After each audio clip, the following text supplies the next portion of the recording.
हर युग में जब जब ब्रह्मांड का संतुलन बिगड़ता है, जब अंधकार सच पर हावी होने लगता है, तब एक दिव्य शक्ति इस धरती पर आती है।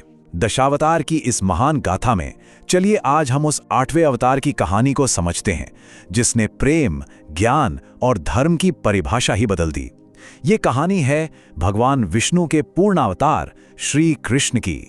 जरा सोचिए, कुरुक्षेत्र का वो मैदान जब महान योद्धा अर्जुन अपने ही लोगों के खिलाफ शस्त्र उठाने की दुविधा में फंस गए थे, तब भगवान श्री कृष्ण ने अपने अवतार का असली मकसद बताया।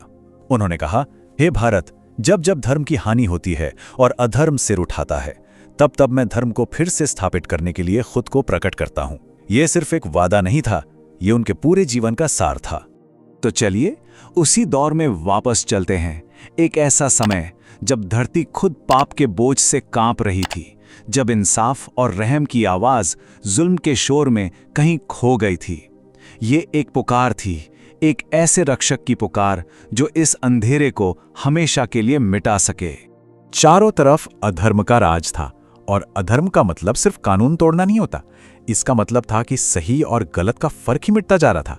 वो संतुलन बिगड़ रहा था जिसपे ये पूरा ब्रह्मांड टिका है।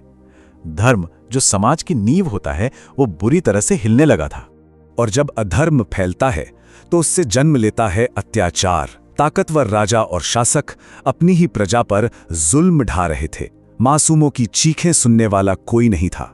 हर तरफ बस डर और नाउम्मीदी का माहौल था। और इस पूरे आतंक और घमंड का एक चेहरा था मथुरा का राजा कंस। अपनी ताकत के नशे में वो किसी भी हद तक जाने को तैयार था। कंस सिर्फ एक बुरा राजा नहीं था, वो उस दौर में फैले अधर्म का एक जीता जागता प्रतीक था। लेकिन कहते हैं ना, जहां अंधेरा सबसे घना होता है, रोशनी की पहली किरण भी वहीं से निकलती है। दुनिया के इस निराशा के बीच एक भविष्यवाणी ने उम्मीद की एक किरण जगाई, एक उद्धारकर्ता के आने का संकेत दिया। वो चमत्कारी रात, उसकी कहानी आज भी गूंजती है। एक आकाशवाणी ने कंस को बताया कि उसकी अपनी बहन देवकी की 8वीं संतान ही उसकी मौत का कारण बनेगी। इस डर से कंस ने देवकी और वासुदेव को जेल में डाल दिया। पर होनी को कौन टाल सकता है? उस घनघोर अंधेरी रात में जेल की कोठरी में एक दिव्य प्रकाश फैला और श्री कृष्ण का जन्म हुआ। सारे ताले अपने आप खुल गए, पहरेदार सो गए और वासुदेव उस नन्हे से बालक को लेकर उफनती यमुना नदी को पार कर गोकुल पहुंच गए, जहां वो माँ यशोदा और नंद बाबा की देखरेख में महफूज थे। तो अब कहानी एक बहुत ही खूबसूरत मोड़ लेती है।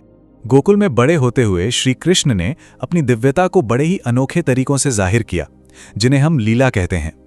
ये सिर्फ बचपन की शरारतें नहीं थीं, इनके पीछे गहरे मतलब छिपे थे जो हमें प्रेम और धर्म की सीख देते हैं। उन्हें माखन चोर भी कहा जाता था, लेकिन ये सिर्फ माखन की चोरी नहीं थी, ये तो अपने भक्तों का दिल चुराने का एक अंदाज था। ये उनके दिव्य प्रेम का एक बहुत ही प्यारा सा प्रतीक है। बचपन से ही ये साफ होने लगा था कि वो कोई साधारण बालक नहीं है। जब कंस ने राक्षसी पूतना को उन्हें मारने भेजा, तो एक नन्हे से शिशु होते हुए भी उन्होंने उसका अंत कर दिया। ये उनकी पहली लीला थी जिसने साबित कर दिया कि वो बुराई का नाश करने ही आए हैं। फिर जब उन्होंने यमुना नदी को जहरीला बनाने वाले कालिया नाग का घमंड तोड़ा, तो ये दिखाया कि उनकी शक्ति सिर्फ विनाश के लिए नहीं, बल्कि चीजों को शुद्ध करने और मासूमों की रक्षा करने के लिए भी है।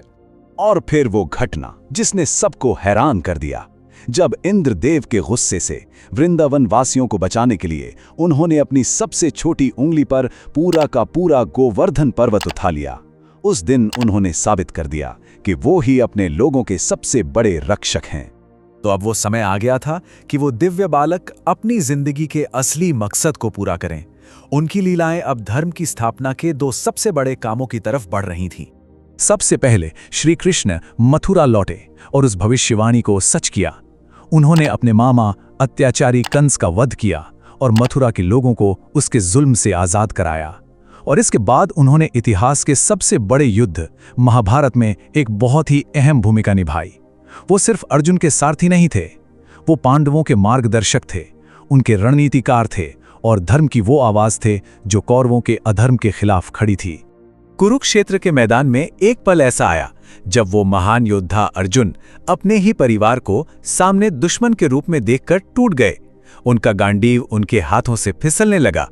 एक तरफ धर्म और कर्तव्य था, तो दूसरी तरफ अपने ही लोग, अर्जुन इस दुविधा में बुरी तरह उलझ गए थे।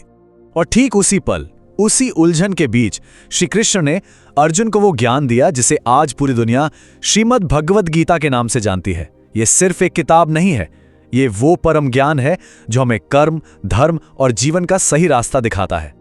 श्री कृष्ण ने अर्जुन को समझाया कि ये शरीर तो नश्वर है, पर आत्मा कभी नहीं मरती। उन्होंने निष्काम कर्म का रास्ता दिखाया, मतलब फल की चिंता किए बिना अपना कर्म, अपनी ड्यूटी करते रहो। उन्होंने बताया कि अपने धर्म का पालन करना ही सबसे बड़ी पूजा है। ये ज्ञान सिर्फ उस युद्ध के मैदान तक सीमित नहीं है, ये हम सबके लिए मन की शांति और मुक्ति पाने का एक रास्ता है। तो अब जब हम उनकी पूरी जिंदगी को एक साथ देखते हैं तो एक सवाल उठता है, आखिर उन्हें पूर्णावतार यानी संपूर्ण अवतार क्यों माना जाता है? ऐसा क्या था उनमें जो उन्हें बाकी अवतारों से अलग बनाता है? देखिए, उनका व्यक्तित्व कितना विशाल है। वो एक तरफ प्रेम और करुणा के सागर हैं, तो दूसरी तरफ एक बेहतरीन रणनीतिकार। वो धर्म की रक्षा भी करते हैं और साथ ही गीता के जरिए दुनिया को सबसे बड़ा ज्ञान देने वाले गुरु भी हैं। उनका जीवन इन सभी गुणों का एक अद्भुत संगम है। पूर्णावतार का मतलब है वो अवतार जो हर तरह से संपूर्ण हो। माना जाता है कि उनमें वो सभी 16 की 16 दिव्य कलाएं थी जो किसी भी अवतार को पूरा बनाती हैं।